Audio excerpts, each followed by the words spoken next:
네, 민주당이 선거제를 논의하겠다고 오늘 오후에 계획해놨던 의원총회를 내일로 수년했습니다. 비례대표제를 둘러싼 논쟁이 개파전으로까지 흐르는 양상, 이 문제 관련해서 국회 출입하는 허지원 기자와 자세한 상황 알아보겠습니다. 허 기자 나와 있습니까? 네, 국회입니다. 네, 의원총회가 내일 본회의 직후로 늦춰졌는데 그 이유가 무엇이라고 설명이 나오고 있습니까? 네, 민주당은 오전 소속 의원들에게 의총이 내일로 수년됐다는 공지문자를 보냈는데요. 예. 표면상으론 참석률이 저조해 본회의가 잡혀있는 내일 더 많은 의원이 참여할 수 있게끔 하기 위해서라고 설명했습니다.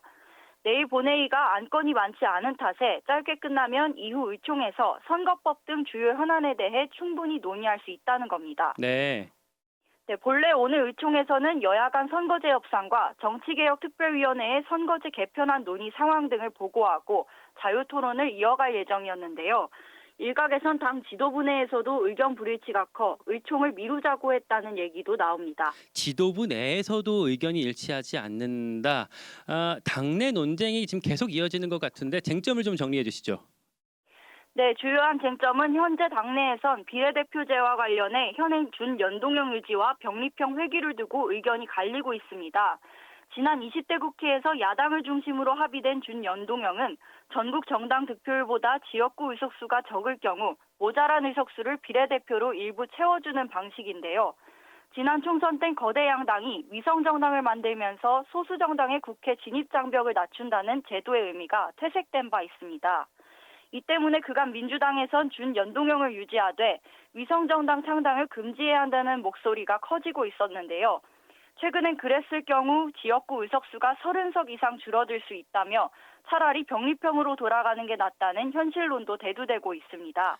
결국 원칙을 지키냐, 실리를 따지냐를 두고 의견이 대립하는 모양새입니다. 그러니까 사실 민주당이 대선 때만 해도 비례대표제를 좀 강화하겠다 이런 약속을 했었는데 그래놓고 병립형으로 다시 돌리게 되면 사실 명분이 떨어지잖아요. 네. 근데 뭐 그대로 가는데 위성정당을 안 만드는 이런 방식으로 되면 원내 일정당을 국민님한테 빼앗길 수 있다. 뭐 이런 현실론이 지금 대두되는 거죠. 네, 그렇습니다. 근데 이렇게 선거제에 둘러싼 논의가 개파전으로까지 이어진다. 이건 무슨 말씀이시죠? 네, 이재명 대표를 비롯한 지도부에선 선거 승리를 위해 병립형 회귀를 해야 한다는 의중을 조금씩 내비치고 있는데요. 예. 비이재명계는 이를 퇴보로 규정하면서 크게 반발하고 있습니다. 특히 이낙연 전 대표도 어제 포럼에서 비판 발언을 해 향후 이 선거제 합의 내용이 정쟁화될 우려도 나옵니다. 직접 들어보시죠. 그러기 위해 당장 할 일은 위성정당 포기를 전제로 준연동형 비례대표제를 유지하는 것입니다. 양대 정당이 의석 독과점을 위해 합의했던 것으로 알려진 병립형은 정치 양극화의 폐해를 극심하게 만들 것입니다. 반면 이재명 대표와 친이재명계는 어제와 오늘 병립형 회귀 가능성을 시사하는 발언을 연이어 내고 있습니다. 결국 여론을 보고 이기는 선거제를 선택해야 한다면서 국민의힘이 위성정당을 만들 수 있는 상황에 가만히 있을 수 없다는 겁니다. 이 대표 발언 들어보시죠. 선거라고 하는 거는 뭐 여러분도 너무 잘 아시지만 승부 아닙니까? 이상적인 주장 멋있게 지면 무슨 소용이 있겠어요? 긴 역사의 관점으로 보면 저는 다른 방향의 얘기도 가능하긴 한데 지금 우리가 처한 상황이 너무 엄혹하다. 멋지게 지면 무슨 소용이 있겠어요. 사실 이 정도면 어떤 명분보다는 병립형으로 돌아가겠다라는 취지를 충분히 시사한 발언으로도 보이는데 네. 어떤가요? 이제 이런 류로 그 병립형으로 돌아가는 걸로 국민의힘이랑 좀 협상할 가능성이 이제 높아 보이는 건가요? 네, 일단 국민의힘은 현재 병립형 회귀를 주장하면서 현행 준연동형이 유지될 경우 위성정당을 만들 수밖에 없다는 입장인데요. 예.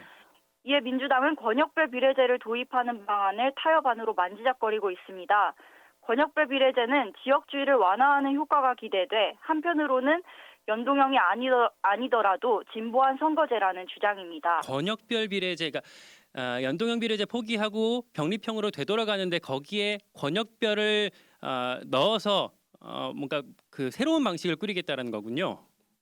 네, 그렇습니다. 국민의힘이 이걸 좀 받아들일 수 있는 상황인가요? 네, 국민의힘은 준연동형 비례제에 대한 반대 입장이 우선 명확하기 때문에 협상을 위해서라면 권역별 병립형 비례제를 할 수 있다. 그거를 또 요구하고 있습니다.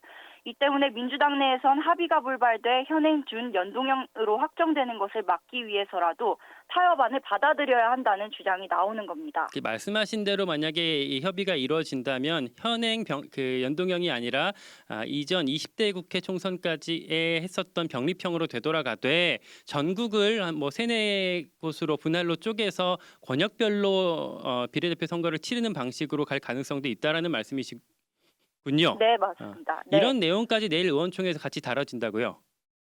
네, 민주당은 내일 오후 2시 본회의 전 의총을 개의하고 본회의가 끝나는 대로 다시 속개해 선거제 등 현안에 대해 논의할 예정입니다. 의원들의 의견을 청취한 당과 원내 지도부가 어떤 방식으로 결론 내릴지 주목되는 상황입니다. 결론은 언제쯤 나올까요? 이미 여야는 총선 1년 전 선거제를 합의해야 한다는 법정 시한을 한참 넘긴 상황인데요. 그렇죠. 예비 후보자 등록이 시작되는 다음 달 12일까지도 결론이 나지 않을 것이란 전망이 우세합니다. 그러나 민주당 내에선 중진들을 중심으로 연동형이나 병립형 어느 것을 선택하든 비판 여론 부담은 있기 때문에 빨리 결론을 내고 총선 준비를 해야 한다는 의견이 많아서 지켜봐야 할 것 같습니다. 지금까지 국회에서 전해드렸습니다.